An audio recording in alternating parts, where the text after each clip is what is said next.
Hello students, आज के इस वीडियो में हम अर्थ के आधार पर वाक्य भेद का अध्ययन करने वाले हैं। वाक्य रचनांतरण के वीडियो का लिंक आपको डिस्क्रिप्शन बॉक्स में मिल जाएगा। तो शुरू करते हैं आज का कंटेंट। सबसे पहले बेटा आप वाक्य समझ लीजिए। वाक्य क्या होते हैं? वाक्य का उपयोग होता है संदेश प्रेषित करने के लिए, यानी अपनी बात को सामने वाले व्यक्ति तक पहुंचाने के लिए हम वाक्यों का प्रयोग करते हैं। वाक्य क्या है? शब्दों का समूह है। और शब्द किससे बनते हैं? वर्ण से। यानी वर्ण से शब्द बनते हैं और शब्दों का वह व्यवस्थित समूह है जिसका कोई निश्चित अर्थ निकलता है, उसे हम वाक्य कहते हैं। वाक्य को बेटा दो आधारों पर बांटा गया है, एक अर्थ के आधार पर और दूसरा रचना के आधार पर। तो आज के इस वीडियो में हम अर्थ के आधार पर वाक्य भेद का अध्ययन करने जा रहे हैं। तो बेटा देखिए, आप अर्थ के आधार पर वाक्यों को कुल 8 भागों में बांटा जाता है।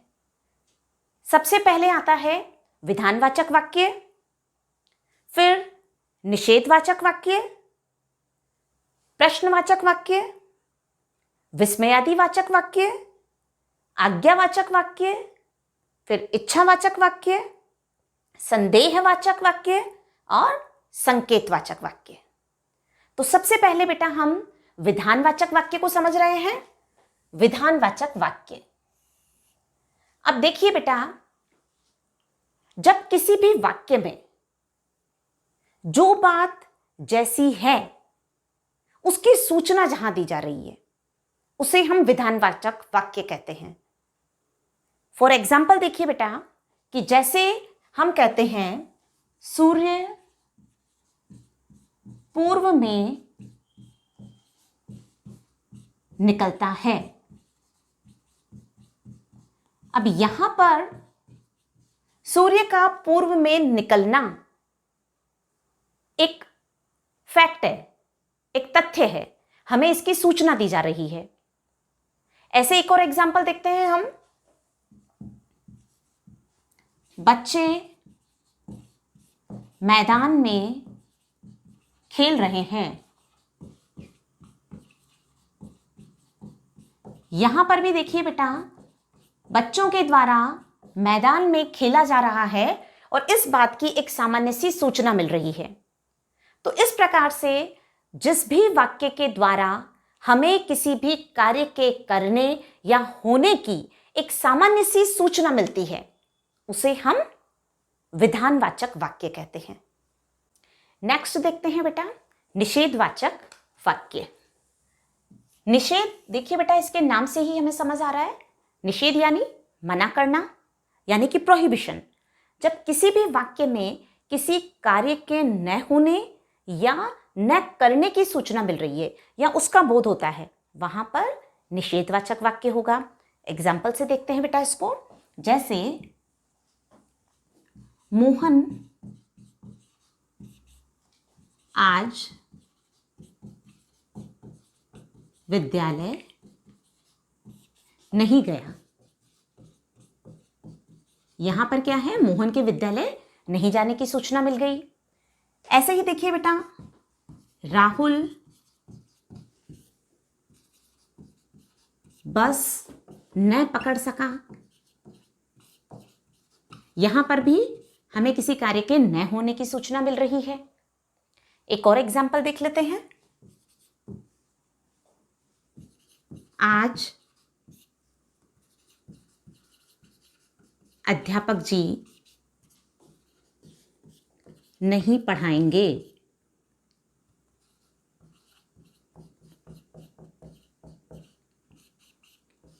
यहां पर भी हमें किसी काम के न होने की सूचना मिल रही है। तो इस प्रकार से बेटा देखिए, निषेधवाचक वाक्य में जब भी किसी कार्य के न होने या न करने का बोध हो रहा है वहां पर निषेधवाचक वाक्य होगा। ठीक है बेटा, अब देखते हैं हम नेक्स्ट, जो है प्रश्नवाचक वाक्य। प्रश्नवाचक वाक्य में क्या होता है? जहां पर प्रश्न पूछा जा रहा है। जिस वाक्य में प्रश्न पूछा जाएगा। प्रश्न पूछने के लिए बेटा WH वर्ड जैसे आप इंग्लिश में देखते हैं, क्या, किसे, किसको, कहां, इस प्रकार के शब्दों के द्वारा जब प्रश्न पूछा जाता है और वाक्य के अंत में प्रश्न सूचक चिन्ह होना चाहिए। फॉर एग्जाम्पल देखते हैं बेटा, जैसे तुम कहां जा रहे हो, वाक्य के अंत में प्रश्नवाचक चिन्ह, और कहां से हमने प्रश्न पूछ लिया। एक और सेंटेंस देखिए बेटा, मोहन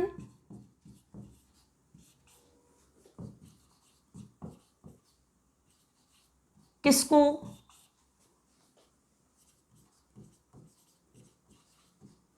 संदेश लिख रहा है।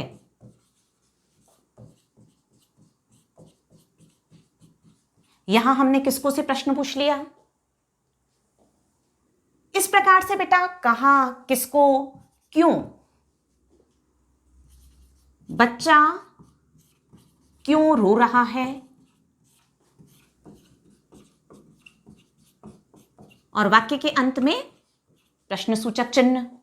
तो इस प्रकार से बेटा कहां, किसको, क्यों, कैसे, इन शब्दों के द्वारा जब प्रश्न पूछा जाता है तो वहां पर प्रश्नवाचक वाक्य होगा और वाक्य के अंत में हमें सदैव प्रश्नवाचक चिन्ह मिलेगा। ठीक है बेटा, अब देखते हैं हम नेक्स्ट, जो है आपका विस्मयादिवाचक वाक्य। विस्मयादिवाचक वाक्य में जो हमारे मनोभाव होते हैं, जैसे आश्चर्य, हर्ष, शोक या घृणा का भाव, इन सारे मनोभावों को व्यक्त करने वाले जो शब्द होते हैं, उनसे जो भी वाक्य बनेंगे वे सब विस्मयादिवाचक वाक्य में होते हैं। फॉर एग्जाम्पल देखते हैं बेटा, जैसे वाह,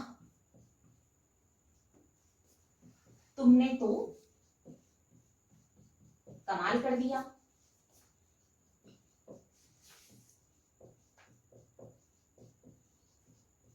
अब इसमें देखिए बेटा, हमेशा उस आश्चर्य सूचक शब्द के बाद में आपको एक्सक्लेमेटरी यानी विस्मय सूचक चिन्ह मिलेगा और वाक्य के अंत में पूर्ण विराम मिलेगा। अब यहां पर जो वाह है वो हर्ष यानी खुशी का भाव प्रकट कर रहा है। ऐसे ही देखिए बेटा, अरे कितना बड़ा अजगर। अब इस वाक्य में देखिए बेटा, अरे जो है वो उस बड़े अजगर को देखने के बाद आश्चर्य का भाव प्रकट कर रहा है।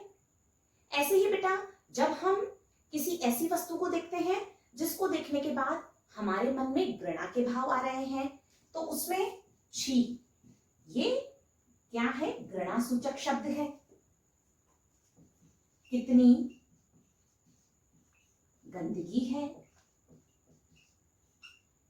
तो यहां बेटा देखिए आप, ये घृणा का भाव प्रकट करते हुए छी इसको यहां पर बता रहा है। तो इस प्रकार से वाह, अरे, छी, ओ, जब हमें किसी बात का दुख है तो वहां पर आह या ओ हो, ये जो वाक्य होंगे वो शोक या दुख का भाव प्रकट करते हुए बनेंगे। तो इस प्रकार से बेटा जो भी हमारे मनोभाव होते हैं जिसमें आश्चर्य, शोक, घृणा, दुख का भाव प्रकट करते हुए जो संदेश देते हुए वाक्य हैं, वो सब विस्मय सूचक वाक्य में आते हैं। और आपको ध्यान क्या रखना है, वहां पर एक्सक्लेमेटरी साइन आएगा और वाक्य के अंत में पूर्ण विराम होगा। अब आगे बढ़ते हैं बेटा नेक्स्ट पे, जो है आपका आज्ञावाचक वाक्य। आज्ञावाचक वाक्य में क्या होता है, नाम से ही है बेटा, किसी भी चीज की आज्ञा यानी कि आदेश देते हुए जो वाक्य होते हैं। इसके साथ साथ बेटा प्रार्थना करने वाले ये जो वाक्य हैं वो आते हैं आज्ञावाचक वाक्य में। फॉर एग्जाम्पल, जैसे तुम सीधे बैठो, क्या दिया जा रहा है, आदेश दिया जा रहा है, इंस्ट्रक्शन दिया जा रहा है, निर्देश। ऐसे ही देखिए बेटा, घर से बाहर निकलो। इंस्ट्रक्शन, आदेश, आज्ञा।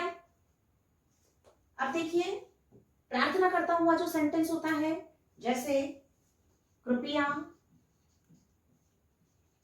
मेरी सहायता कीजिए,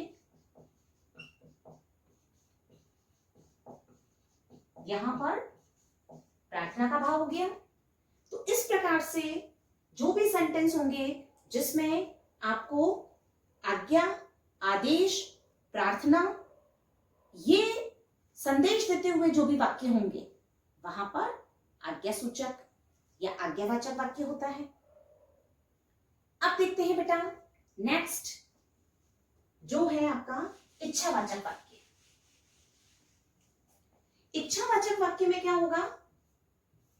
इच्छा प्रकट करना, जहां पर आप किसी के लिए कुछ जो हमारे मन की भावनाएं होती है उनको प्रकट कर रहे हैं हम इच्छा के द्वारा, या शुभकामनाएं प्रेषित करते हुए। ये जो वाक्य है वो सब इच्छावाचक वाक्य में आते हैं। फॉर एग्जाम्पल देखिए बेटा कि जैसे तुम्हारी यात्रा मंगलमय हो।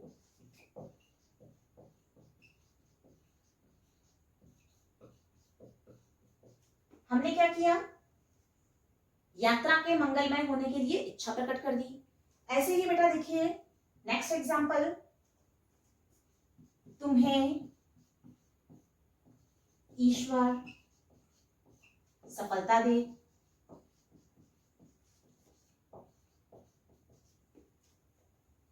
ईश्वर करे तुम कक्षा में प्रथम आ जाओ। इस प्रकार के बेटा इच्छा प्रकट करते हुए जो भी वाक्य हैं वो सब किस में आएंगे? इच्छावाचक वाक्य में। ऐसे ही शुभकामनाएं देने वाले, जैसे आप सबको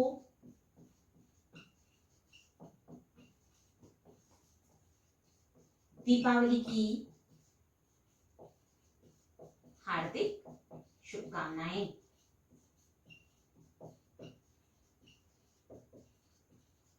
तो ये सेंटेंस किसमें आ गया? आपके इच्छावाचक वाक्य में। ठीक है बेटा, अब हम देखते हैं नेक्स्ट जो है संदेहवाचक वाक्य। संदेह है, अब देखिए बेटा नाम से ही समझ आ रहा है संदेह है, यानी किसी भी चीज के प्रति जब हम श्योर नहीं है, हम डाउटफुल हैं, तो वहां पर आता है आपका संदेहवाचक वाक्य। यानी कार्य हो भी सकता है, नहीं भी हो। जब वाक्य का प्रारंभ कहां से हो रहा है? शायद, मे बी वाली जो कंडीशन होती है, जैसे शायद आज वर्षा होगी। हम श्योर नहीं है, लेकिन हम इस बात की एक्सपेक्टेशन कर रहे हैं, आशा कर रहे हैं कि शायद आज वर्षा हो जाए, तो वहां पर संदेहवाचक वाक्य हो गया। ऐसे ही देखिए बेटा, हो सकता है,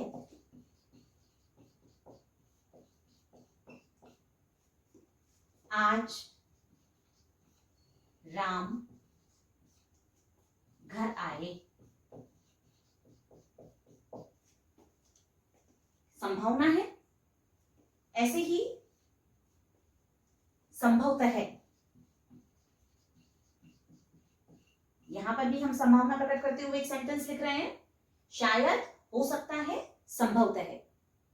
यहां से बेटा जो भी वाक्य शुरू होगा वो सब किसमें आएंगे? आपके संदेहवाचक वाक्य में। संभवतः है, आज ट्रेन देर से पहुंचे। हमने क्या किया? एक संभावना प्रकट की है, हम श्योर नहीं है। तो यहां पर देखिए बेटा, इस प्रकार के वाक्य जब भी आएंगे तो ये सब आएंगे संदेहवाचक वाक्य में। ठीक है, अब आते हैं बेटा नेक्स्ट सेंटेंस पर, जो आता है हमारा संकेतवाचक वाक्य। संकेत, किसी भी कार्य के लिए संकेत देते हुए। इसकी देखिए बेटा एक विशेषता है कि इसमें एक जो कार्य हो रहा है, जो क्रिया है, उस पर ही उसका परिणाम या जो दूसरी क्रिया है वो उस पर निर्भर होती है। एग्जाम्पल देखते हैं, जैसे जैसी करनी वैसी भरनी। ठीक है, एक जो कार्य है उसी क्रिया पर उसकी दूसरी क्रिया निर्भर है। और देखते हैं बेटा एक एग्जाम्पल से। फॉर एग्जाम्पल, यदि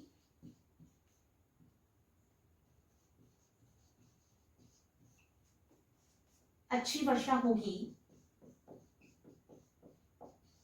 तो फसल अच्छी होगी। एक क्रिया पर दूसरी क्रिया का होना निर्भर है। और देखते हैं बेटा एक एग्जाम्पल, अगर मेहनत करोगे तो सफल होंगे।